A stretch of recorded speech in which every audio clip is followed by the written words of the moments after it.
Hi, welcome to part 2 of the trip to Paula's house. As I promised, we're going to go into Jeff's art studio.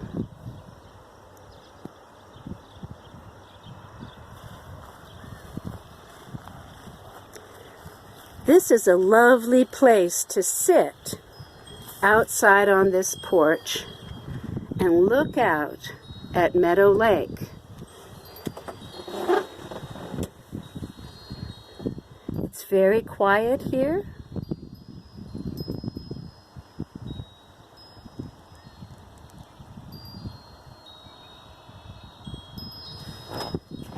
Inside,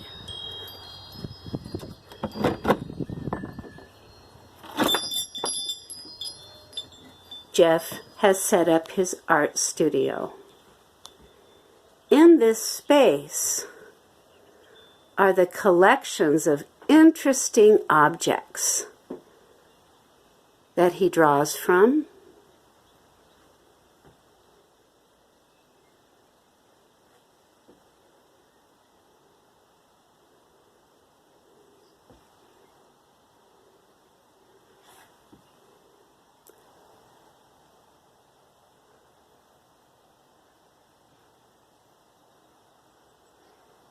I wish you could be here to smell this. It's lined in pine, and so there is a very nice wood smell all around. This cabin comes in 2 layers. We're looking at the ground floor, and then there are 2 lofts. That loft looks like blanket storage. I think Jeff also has some of his artwork there. And you reach it with this ladder. How cool is that? But the way I'm going to take you is up this ladder to our I don't know what, I just lost what you call this place. Loft. This is a loft, and in this loft we have a futon and sleeping bags, and you can spend the night down in the art cabin.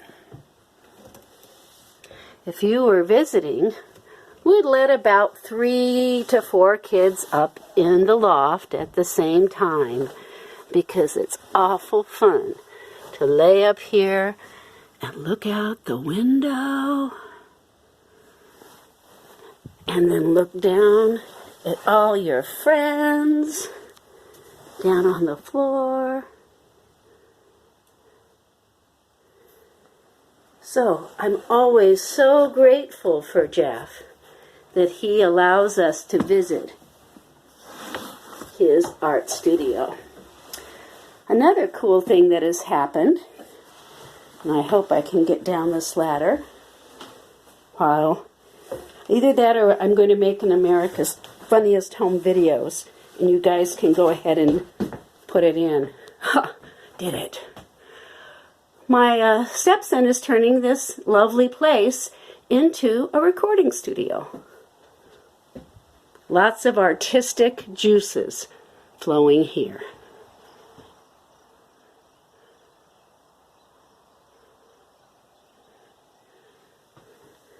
And Jeff's spirit totem, the wolf.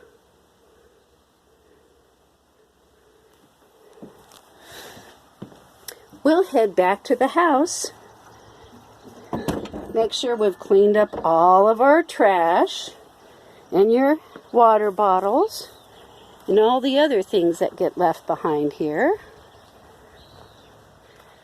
This feature was added just this last year when I trimmed out the dead branches but left rungs so that we could climb our trees.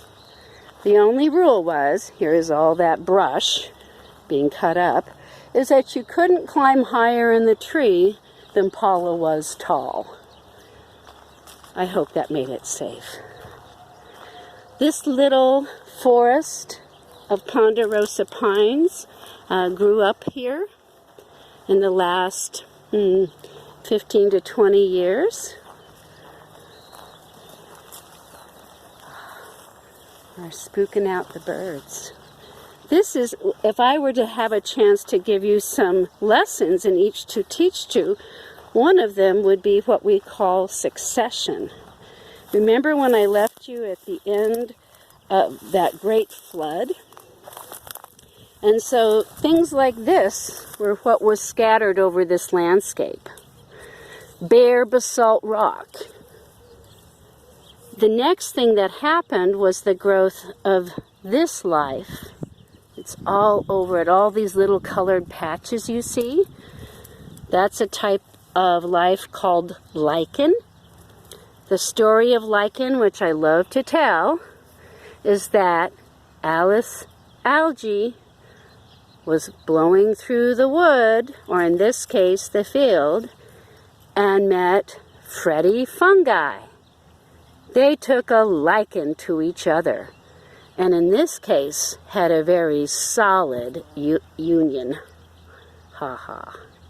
So this is the first step that life takes onto land. The next step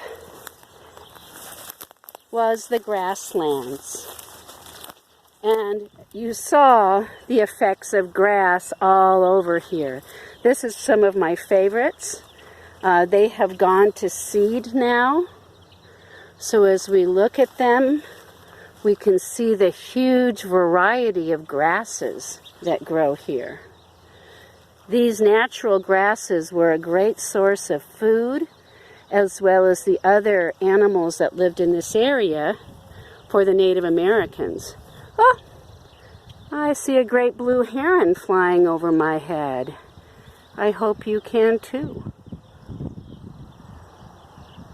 Oh my goodness. Nice. After these grasses take hold, the next kind of plant that develops has more of a stem, but it's a very soft stem. Some of these plants are called the forbs. They tend to be small and close to the earth. The next step in this succession of life is the bush. And these are wild rose bushes. If you look ever so carefully, you can see little tiny pink. I had to drop something. I had a hold of something stinging me. If you look at those are going to turn into pink flowers. And then eventually, rose hips. Rose hips are the fruit of the rose, and they have great vitamin C. They also contain the seeds. This is wildflower season.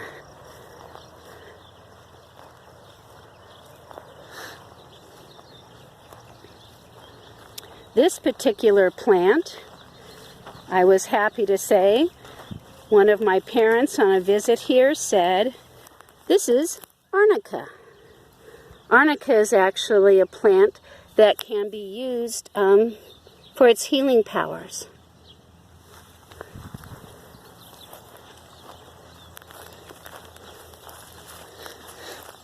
Much of the grass in our back field is not native to this area. It was planted by the first European descendant people to live here, and they were trying to reclaim the head of the lake. It's very swampy and muddy and reedy, and so they planted that particular kind of grass down there that holds the soil. Notice the difference as we come to this part of the property. This is where those basalt rocks are coming through the soil. So you can imagine, I haven't done a lot of gardening in my backyard. Here are those raised beds, though, that I did tell you about that I had a chance to make.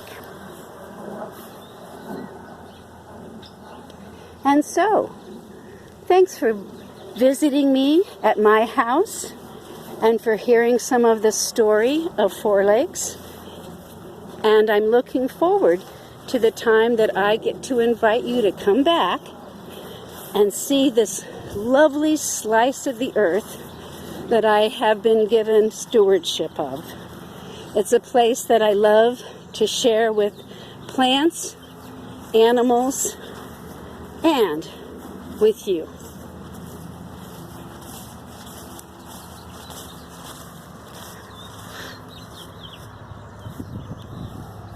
Thanks for coming.